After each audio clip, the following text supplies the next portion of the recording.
যদি এটা মনে হয় যে 11 দলীয় যে জোট, নির্বাচনী জোট, তারা তাদের জায়গা থেকে একসাথে স্থানীয় নির্বাচন করতে পারে, তখন সেই সিদ্ধান্ত নেওয়া হবে।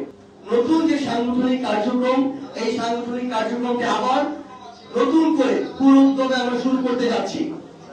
এখন পর্যন্ত স্থানীয় পর্যায়ে অনেকের জায়গা থেকে যে কথাটি আসে যে আমরা যেহেতু 11 দলীয় যে নির্বাচনী জোট ছিলাম, আমরা একসাথে বিরোধী দলের ভূমিকায় যাচ্ছি, সেই জায়গা থেকে আমরা একই সাথে আবার জোট আকারে আমরা আমাদের স্থানীয় নির্বাচন করতে যাচ্ছি কিনা।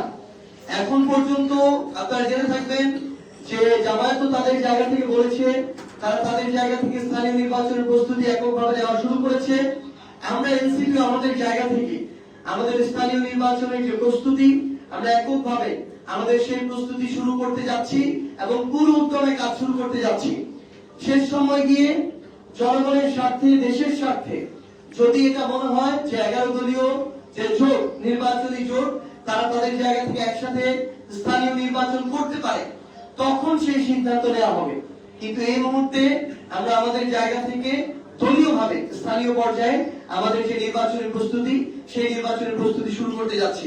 বাংলাদেশের বর্তমান বিরাজমান অনেক রাজনৈতিক দল আছে, যে রাজনৈতিক দলে তাদের যোগ্য নেতা কর্মীদের স্থানীয় পর্যায়ে মূল্যায়ন করা হয় না। সেখানে নতুন করে লবিং শুরু হয়, নতুন করে টাকার খেলা শুরু হয়।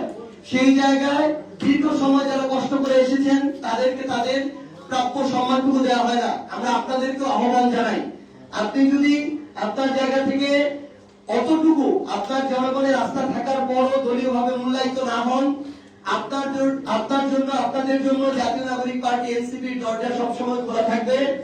আপনারা আমরা একসাথে মিলে আমাদের আগামী যে স্থানীয় নির্বাচন, সেই নির্বাচনে আমরা জনগণের যে ভোট, সেই ভোটের অধিকার আমরা নিশ্চিত করব। কাউকে আমরা ইঞ্জিনিয়ারিং করার সুযোগ দিব না, কাউকে আমরা ক্ষমতার অপব্যবহার করতে সুযোগ দিব না, বেশি শক্তি, কালো টাকার প্রভাব খাটিয়ে কাউকে আমরা স্থানীয় নির্বাচনে আমাদের জায়গা থেকে জিততে দিব না।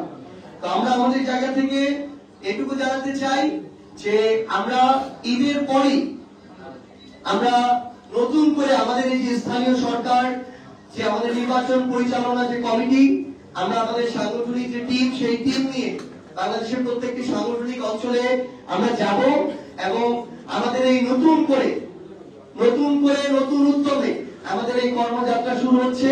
এই যাত্রা আপনাদের সাথে দেখা হবে। স্থানীয় পর্যায়ে এই ভিত্তিটা তৈরি করে আমরা আগামীর বাংলাদেশের এই প্রজন্মের যারা গণভোটে হ্যাঁ ভোট দিয়েছে, যারা বাংলাদেশের সংস্কার চায়, পরিবর্তন চায়, তাদেরকে নিয়ে আমরা আগামী বাংলাদেশ গড়ার নেতৃত্ব দেব ইনশাআল্লাহ।